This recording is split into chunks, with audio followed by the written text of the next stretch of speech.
ఇటీవల కాలంలో పలు రకాల మోసాలు వెలుగులోకి వస్తున్నాయి. ఆడ మగ తేడా లేకుండా డబ్బుల కోసం పలువురు మోసాలకు పాల్పడుతున్నారు.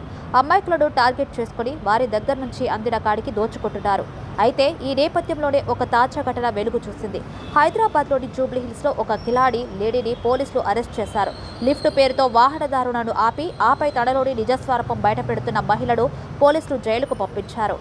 పోలీసు అధికారులు తెలిపిన వివరాల ప్రకారం జూబ్లీహిల్స్ చెక్పోస్ట్ నుంచి కేబీఆర్ పార్క్ వరకు లిఫ్ట్ కావాలి అంటూ వాహనం ఎక్కిన తర్వాత అసలు సినిమా షురూ చేసింది.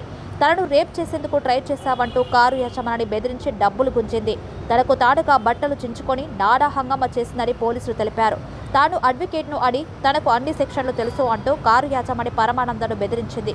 దీంతో భయపడిపోయిన బాధితుడు ఆమెకు డబ్బులు ఇచ్చి అక్కడి నుంచి వెళ్లిపోయాడు.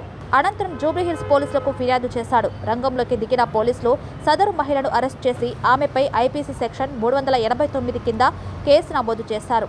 నిందితురాలిపై నగర వ్యాప్తంగా పలు స్టేషన్లలో 17 కేసులు ఉన్నాయని పోలీసులు తెలిపారు. ఇది మాత్రమే కాకుండా నిందితురాలి దగ్గర వందలాది కేసులకు సంబంధించిన కేస్ స్టడీస్ వివరాలు లభించినట్లు వెల్లడించారు. వాటిని అడ్డు పెట్టుకుని ప్రతి కేసులో ఎలాంటి శిక్ష పడుతుందో బాధితులకు చెప్పి మరీ వసూళ్లకు పాల్పడుతున్నట్లు పోలీసులు తెలిపారు. ఇప్పటికే పలువురు అమాయకుల మీద ఈ కిలాడి లేడీ కేసులు పెట్టినట్లు దర్యాప్తులో వెల్లడైందని అన్నారు. ఇలాంటి వారి పట్ల అప్రమత్తంగా ఉండాలని, ఏదైనా అనుమానం ఉంటే పోలీసులను ఆశ్రయించాలని ప్రజలకు సూచించారు.